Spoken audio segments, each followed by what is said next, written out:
Assembly इंतखाबात के लिए कांग्रेस ने अपनी सरगर्मियों का आगाज कर दिया है। संगम सिटी के प्रयागराज में प्रतिज्ञा यात्रा की गई। कांग्रेस के मकामी लीडरान और कारकुनों ने बड़ी तादाद में यात्रा में शिरकत करते हुए बीजेपी के खिलाफ नारे लगाए, भाजपा हटाओ और देश बचाओ के नारे लगाए। रियासत भर में तहसील और ब्लॉक लेवल के पास यात्रा का एहतमाम किया गया है। एहतजाजी अपने हाथों में खाली पकवान गैस सिलेंडर के और गले में सब्जियों के हार डाले हुए थे। कांग्रेस लीडरान ने बढ़ती हुई महंगाई के लिए बीजेपी हुकूमत को जिम्मेदार ठहराया। अखिल भारतीय कांग्रेस कमेटी की महासचिव प्रभारी हमारी नेता श्रीमती प्रियंका गांधी वाड्रा के निर्देश पर उत्तर प्रदेश के सभी जनपदों में, सभी ब्लॉकों में, सभी वार्डों में महंगाई के खिलाफ प्रतिज्ञा यात्रा निकाली जा रही है। आज 24 तारीख को आज ये अंतिम दिन है और उसी क्रम में भारत की पूर्व प्रधानमंत्री श्रीमती इंदिरा गांधी की प्रतिमा से यह यात्रा निकल चुकी है।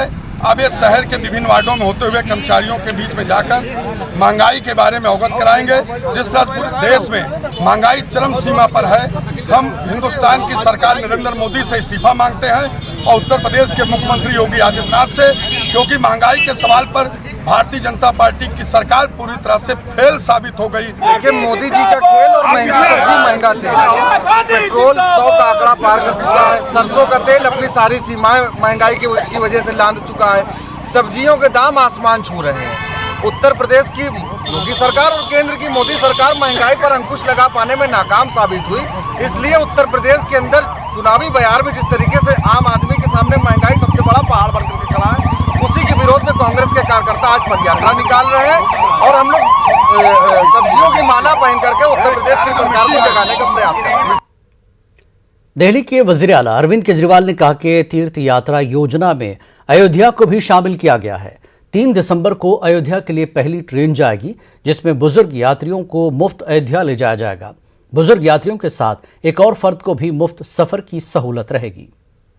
इस तीर्थ यात्रा योजना में दिल्ली का रहने वाला कोई भी बुजुर्ग इसका लाभ उठा सकता है। वो अपने साथ एज एन अटेंडेंट अपने घर के किसी यंग आदमी को भी ले जा सकता है। एक बुजुर्ग के साथ एक यंग आदमी अलाउड है। तो उनके आने का जाने का एसी ट्रेन से ले जाते हैं, एसी होटल में ठहराते हैं, अच्छे होटल में, वहाँ पे सारा लोकल ट्रांसपोर्ट, खाना पीना सब कुछ सरकार बेयर करती है। अभी तक 36,000 से ज़्यादा लोग इसका लाभ उठा चुके हैं। तो अब अयोध्या भी उसमें हमने ऐड किया था कि अयोध्या भी जा सकते हैं। आज मुझे ये कहते हुए बेहद खुशी है कि दिल्ली से अयोध्या के लिए पहली ट्रेन 3 दिसंबर को जाएगी। दिल्ली एनसीआर में फजाई आलूदगी पर काबू पाने के लिए सुप्रीम कोर्ट ने मरकज और रियासती हुकूमतों को मुनासिब कदम उठाने का हुक्म दिया है। अदालत ने 2-3 दिनों तक पाबंदी जारी रखने की बात कही और हवा के मयार में बेहतरी आने पर इसमें बतदरीज ढील देने की हिदायत दी है।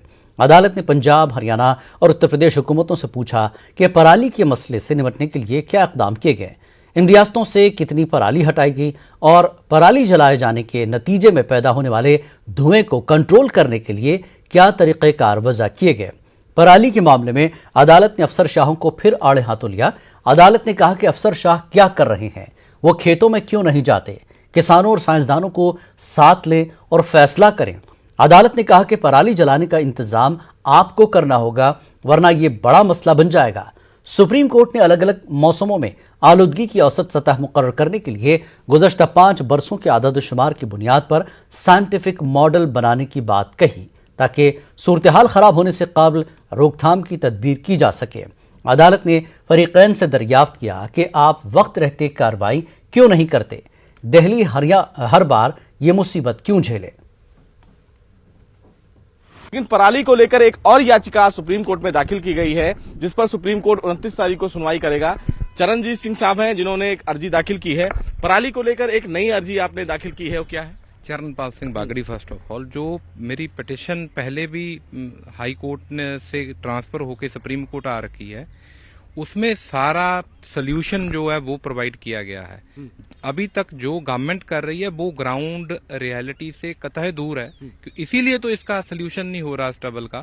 फार्मर की कोई गलती नहीं है, फार्मर के पास कोई ऑप्शन नहीं है। अगर स्टबल जो पराली है खेतों में पड़ी रहेगी, गेहूं की जो फसल हम लेते हैं ये बिल्कुल नहीं हो पाएगी। किसान को सोल्यूशन देने के लिए कोई यूनिवर्सिटी ने अभी तक कोई स्टेप नहीं लिया, और जो धान और ये फसल है राइस की, इसकी वजह से पंजाब हरियाणा के पीने वाला पानी भी खत्म हो गया। वो वाली एक हफ्ते में 2 हफ्ते में पराली समेटनी है, रखने के लिए जगह नहीं है, तो इसीलिए जो स्टबल बर्निंग 20 दिन के लिए या 1 महीने के लिए करनी पड़ती है, मजबूरी बस। जो फार्मर की आपने बात की मैकेनिज्म की, अकेली मशीनरी ही कॉस्टली नहीं है, जो उस मैकेनिज्म को, मल्चर को, जितने रोटावेटर चलाने के लिए ट्रैक्टर चाहिए ना, 11 लाख का ट्रैक्टर चाहिए उसके लिए, और उसको जो जिसके किसान के ऊपर कर्जा कैसे लेगा उसको ऑपरेट करने के लिए। ये माना जाए कि सरकारें जो हैं वो किसानों के अगर साथ खड़ी होंगी तभी पराली की समस्या खत्म होगी। जैसा सुप्रीम कोर्ट ने भी कहा कि किसानों को हम ऐसा नहीं कह सकते हैं कि वो इस पूरी दिशा में काम करें, सरकारों को भी कहीं ना कहीं क्षेत्र में आना पड़ेगा, ब्यूरोक्रेसी के तमाम जो अधिकारी हैं वो किसानों से बातचीत करें। देखिए, ग्राउंड रियलिटी पे नहीं जा रही गवर्नमेंट। जितने भी मैकेनिज्म दिए जा रहे हैं, सब्सिडी के बाद कॉस्ट दूसरी कॉस्ट से भी ज्यादा पड़ रही है किसानों को के नाम पे। ये बड़ा धांधली चल रही है। सब्सिडी के रूप में पैसे जमा हो रहे हैं। जितने बायोमास प्लांट है, कोई एक सक्सेसफुल बता दीजिए, करोड़ों रुपया उन पे खर्च कर रखा है। इसीलिए मैं जो पिटिशन में भी मांगा है, दूसरी वाली में भी, आप जितने ये यूनिवर्सिटी और एग्रीकल्चर के नाम पे जितने पैसे खर्च कर रहे हैं, डायरेक्ट किसान को दीजिए। फिलहाल इस पर 29 को सुनवाई किया जाएगा, क्योंकि तमाम जो चीजें हैं वो सुप्रीम कोर्ट ने कहा है कि हम बाद में भी सुनेंगे, लेकिन तत्काल सरकार इस पर काम करे। यस, मैं यही मांगा है कि जितनी भी ब्लॉक वाइज कैसी मिट्टी है, वहां पे क्या हो सकता है, वे तो ये यूनिवर्सिटी बताएंगी ना किसान को, आप ये फसल वहां पे उगाओ, हम आपको इसकी MSP भी देंगे और प्रोक्योरमेंट भी करेंगे। तो उसके बाद ये समस्या ही हल हो जाएगी, पीने वाला पानी भी बच जाएगा, और ये जितनी ज्यादा हो रहा है ये चौल की फसल, तो उसको स्टोरेज करने की भी दिक्कत है बाद में। तो सुप्रीम कोर्ट ने यह भी कहा कि गोवर्धन का जो मॉडल है उस पर भी विचार करने की जरूरत है। गोवर्धन मॉडल का मतलब साफ तौर से ये है कि जो पराली फिलहाल बचती है उसको उन जगहों पर, उन राज्यों पर भेजा जा सकता है जहां पर पशु जो हैं उनको चारा नहीं मिलता है। फिलहाल सुप्रीम कोर्ट ने 29 तारीख के लिए इस पूरे मामले की सुनवाई रखी है और यह कहा है कि वो 3-4 दिन तक मॉनिटर करेंगे कि प्रदूषण का स्तर कैसा है। उसके बाद सुप्रीम कोर्ट इस मामले में कोई अहम आदेश जारी कर सकता है। कैमरामैन संजीव वर्मा के साथ सुशील पांडे, न्यूज़ 18, दिल्ली।